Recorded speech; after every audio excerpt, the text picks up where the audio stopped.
नमो बुद्धाय. आज आपण पाहणार आहोत, धर्म हा तेव्हाच सद्धम्म असतो जेव्हा तो सर्वांना ज्ञानाचा मार्ग मोकळा करतो. धम्माला सद्धम्माचे रूप येण्यासाठी त्याने प्रज्ञेला उत्तेजन दिले पाहिजे. जेव्हा धम्म विद्या सर्वांस मोकळी करतो तेव्हा तो सद्धम्म होय.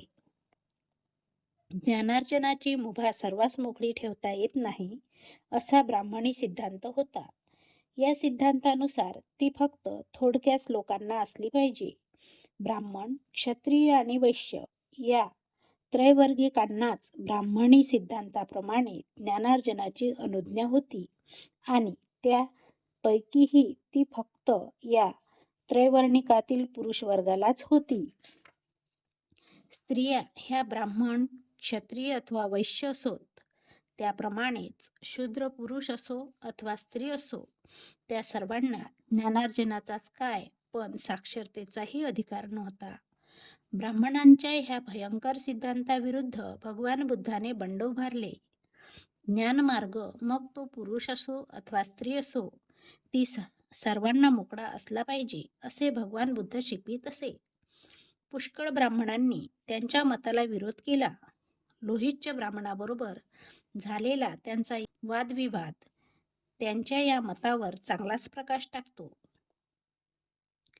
एकदा कोसल जनपदातून आपल्या संघातील अनेक भिक्षूसह परिभ्रमण करीत असता तथागत शालवाटिका या नावाच्या शालवृक्ष रांगांनी परिवेष्टित अशा एका खेडेगावी आले.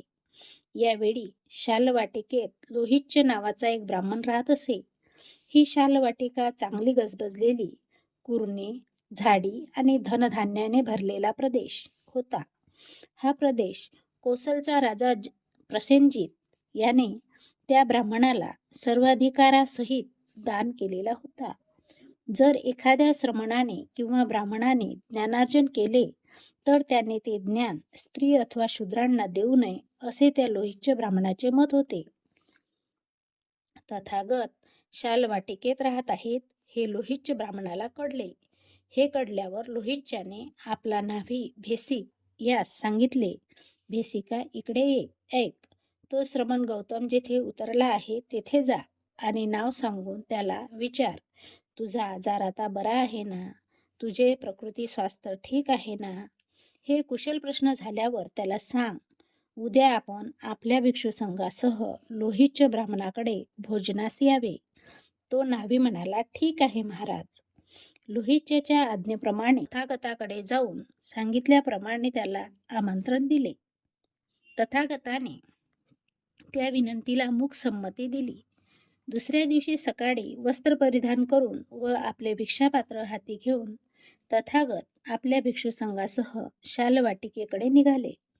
भगवान बुद्धाला आणण्यासाठी लोहितच्याने पाठविलेला दूत भगवान बुद्धाच्या मागे एक एक पाऊल टाकीत चालला होता. रस्त्यात त्याने तथागताला लोहितच्याचे ते दुष्ट मत म्हणजे श्रमण अथवा ब्राह्मणाने ज्ञान अथवा विद्या स्त्री आणि शूद्रांना शिकू नये हे सांगितले. तथागताने उत्तर दिले, भेसिका, ठीक आहे, ठीक आहे.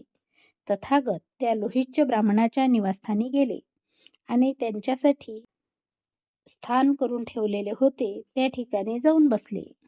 त्या लोहितच्या ब्राह्मणाने बुद्ध संघप्रमुखाला आपल्या हाताने गोड, कठीण आणि मऊ प्रकारचे अन्न तो नको नको म्हणेपर्यंत वाढले.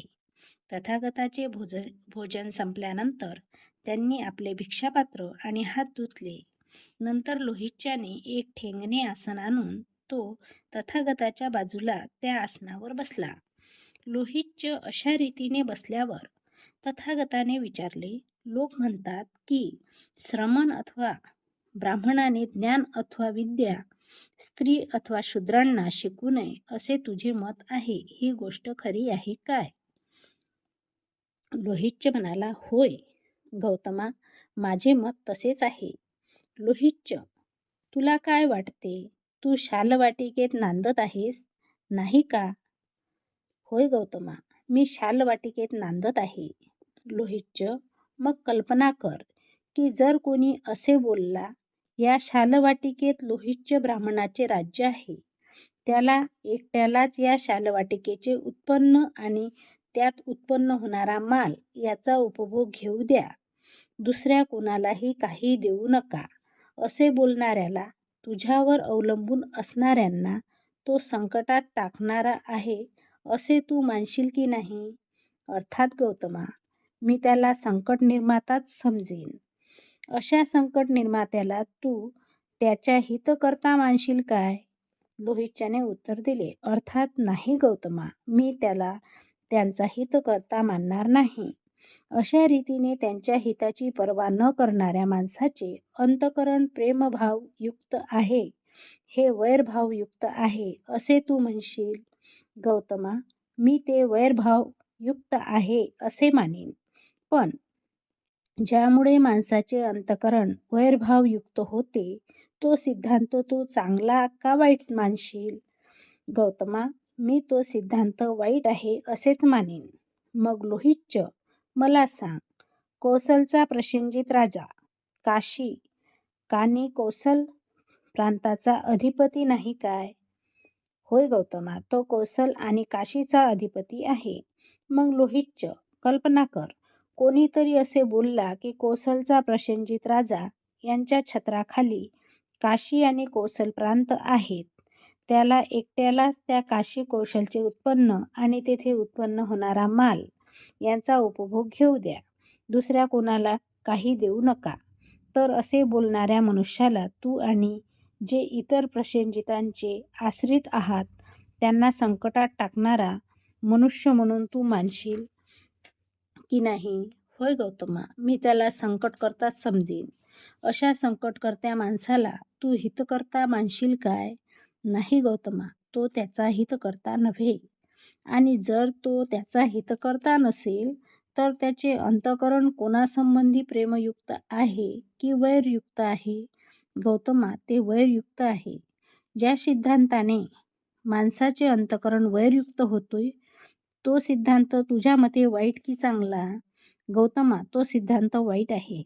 मग लोहितच्या, तू हे मान्य करतोस की जर तुला कोणी सांगू लागले की तू शालवाटिकेचा स्वामी असल्यामुळे तिच्या उत्पन्नाचा आणि मालाचा तू एकट्यानेच उपभोग घ्यावा, दुसऱ्या कोणालाही त्यातील काही देऊ नये, त्याप्रमाणे कोणी असे बोलू लागला की कौसलचा प्रसेनजित राजा काशी कौसलचा राजा असल्यामुळे त्याचे सर्व उत्पन्न त्याने एकट्यानेच भोगावे, दुसऱ्या कोणाला त्याने काही देऊ नये, तर तो तुझवर अवलंबून असणाऱ्या लोकांना आणि त्याप्रमाणेच तुला आणि तुझ्यासारख्या राजाच्या आश्रितांना संकटात टाकणारा ठरेल.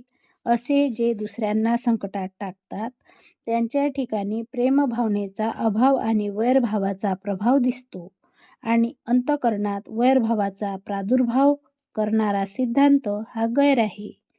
तद्वत हे लोहितच, जो कोणी श्रमण अथवा ब्राह्मण विद्या आणि ज्ञान स्त्री पुरुषांना देऊ नये असे म्हणतो, त्याचे ते मत वैरभावावर आधारल्यामुळे तो संकट निर्माता ठरतो. अशा प्रकारे जो कोणी स्त्री शूद्रांना ज्ञान आणि विद्या देऊ नये असे म्हणतो, तो दुसऱ्याच्या मार्गात अडचणी उभ्या करतो. तो त्यांच्या हितचिंतक ठरत नाही. अशा प्रकारे जो मनुष्य दुसऱ्याचे हित चिंतत नाही तो त्याचा शत्रू ठरतो आणि जो सिद्धांत एकाला दुसऱ्याचा शत्रू बनवितो तो सिद्धांत गैर आहे.